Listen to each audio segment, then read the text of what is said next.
wabarakatuh. Bu, ibu, bapak, anak semuanya teh santai.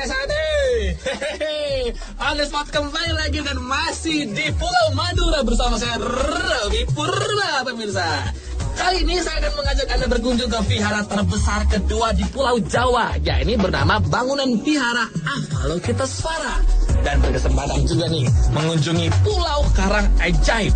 Nah, kenapa ajaib? Karena kabarnya cinta itu berbahaya. Bukan, pemirsa, karena kabarnya pulau ini hanya muncul dalam waktu semalam saja. Wow, amazing. Langsung saja kita berangkat, yuk. Let's go!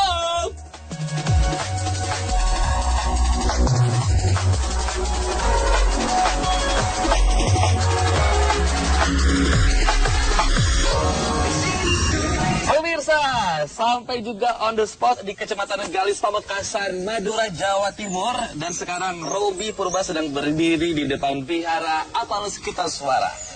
Ini viharanya memiliki banyak sekali keunikan. Jadi di dalamnya ternyata ada sebuah patung yang sangat besar sekali. Dan ini disebut dengan Avalokitesvara Bodhisattva dan umurnya sekitar 200 tahun lebih. Tapi ada keunikan yang lainnya. Gak hanya umat Buddha yang boleh beribadah di dalam sana. Lalu siapa aja dong? Makanya langsung ikutin kita. Let's go! Vihara Avalokitesvara merupakan vihara terbesar di Pulau Madura. Vihara megah ini berada di Dusun Candi, Desa Polagan, Kecamatan Galis, Kabupaten Pamekasan, Madura, Jawa Timur, Indonesia. Letaknya nggak jauh dari pantai Talang Siring atau sekitar, kalau dihitung-hitung 17 km ke arah timur dari kota Pamekasan. Mau ngukur lagi nggak? Capek kan? Nggak usah ya. Nah, pintu masuk menuju vihara ini memiliki aksen gapura khas Bali dan di sisi kanan dan kiri vihara berdiri dua buah pagoda yang mengapitnya. Kayaknya ini bapaknya nih. Selamat siang, Pak. Selamat siang. Saya Robi Purba dari On The Spot, Pak. Dengan Bapak siapa? Pak Kosala. Pak Kosala. Iya, betul Pak Kosala. Pak Kosala. Aduh, terima kasih sudah menyambut tim On The Spot di tempat yang sangat luar biasa sekali ini. Bahkan Museum Rekor Indonesia bilang ini tempat ibadah yang paling unik, banyak keunikannya ya, Pak ya.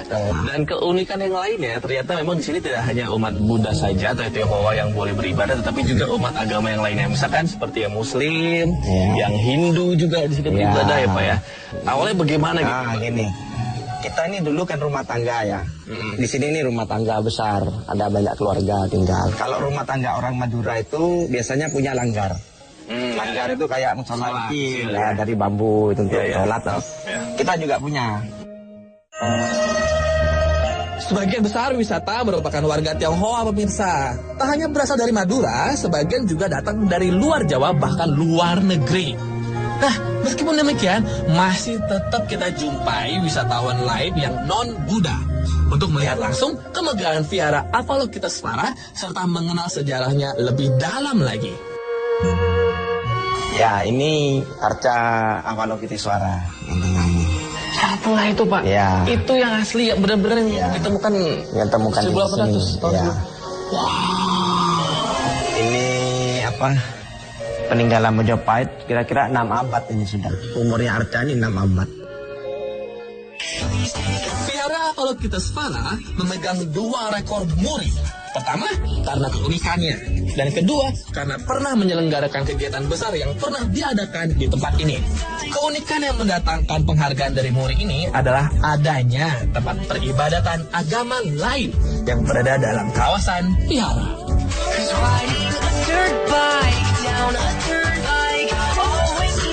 Ini kita dapat piagam muri. Aku bacakan. Piagam penghargaan Museum Rekor Dunia Indonesia dianugerahkan kepada Vihara Avalokitesvara. Ini atas rekor vihara di dalamnya terdapat bangunan pura dan musola tahun 2009 ya, Pak. Di kompleks vihara ini juga ada musola dan bahkan ada pura. Nah, dengan adanya tempat peribadatan lain selain vihara di sini, seolah melambangkan persatuan antar umat beragama yang baik di tempat ini. Di areal vihara ini juga terdapat pohon bodi. Aduh pemirsa, saya duduk di bawah pohonnya, enak banget, ngantuk bawahnya. Ternyata nih pohon bodi ini memproduksi banyak sekali oksigen. Gitu. Pohon yang masuk kategori tertua ini merupakan pohon pencerahan bagi penganut Buddha. Konon, pohon ini merupakan cangkokan dari pohon Bodhi yang ada di Anuradha Vihara, Sri Lanka, dan masih keturunan pohon Bodhi yang ada di Bodh Gaya, India. Kalau pohon lain ini tulangnya ini ada apa? Tulang daunnya ini ada di bawah tuh, di bawah. Ini ada di atas. Ya, dan siang malam mengeluarkan oksigen. Pantes, Makanya enak sejuk kalau di bawah pohon ini. pantesan ini mau bertapa berapa puluh lama pun Ya, segar. segar ya Pak ya. Padahal saya bawa dengan ngantuk pemirsa. Ngantuk Pak. Wah, bener-bener indah banget pemirsa ya bangunan di sini tuh. Gila keren banget, saya tuh sampai nggak nyangka loh. Pokoknya Anda nggak akan nyesal pemirsa. Yang masih muda-muda nih, biasa gaul-gaul di mana-mana itu harus datang ke sini ya, harus berwisata juga ke lokasi wisata religi ini. Tapi ya, yang namanya mengunjungi tempat peribadatan tetap harus menjaga sopan santun dan kebersihan. Oke?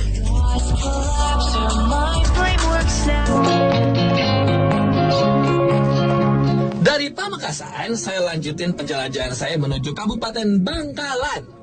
Perjalanannya memakan waktu tempuh cukup lama pemirsa. Aduh, sekitar ya 2 jam lah. Tapi pemirsa, saya jamin rasa lelah ini akan terbayarkan. Wah, kenapa saya bilang begitu?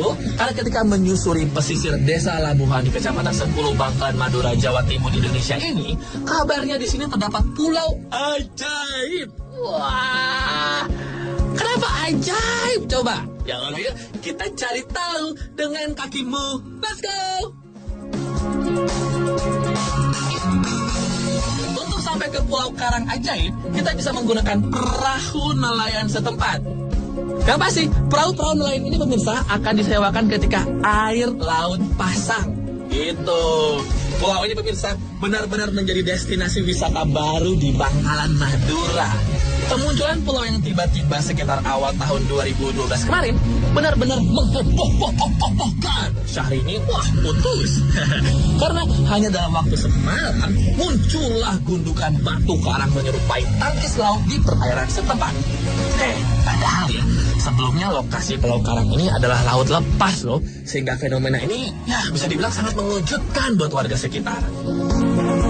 Nah, pulau yang bisa dibilang pulau ajaib ini karena pertama memang munculnya secara tiba-tiba dalam satu malam. Terus juga ini panjangnya sekitar 350 meter dan lebarnya 9 meter. Katanya, kata orang sekitar adalah sebuah pertanda musibah yang akan terjadi. Saya nggak tahu itu betul atau enggak, maka dari itu on the spot sekarang ada di tempat yang sangat unik ini.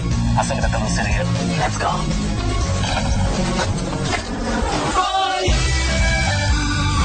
Pemirsa, di sini terdapat tumpukan batu karang dengan berbagai bentuk dan ukuran. Benar-benar indah pemirsa. Saya sampai takjub dibuatnya. Jadi penasaran nih, ingin tahu lebih lanjut soal pulau ajaib ini. Oke, dia penduduk sekitar tuh.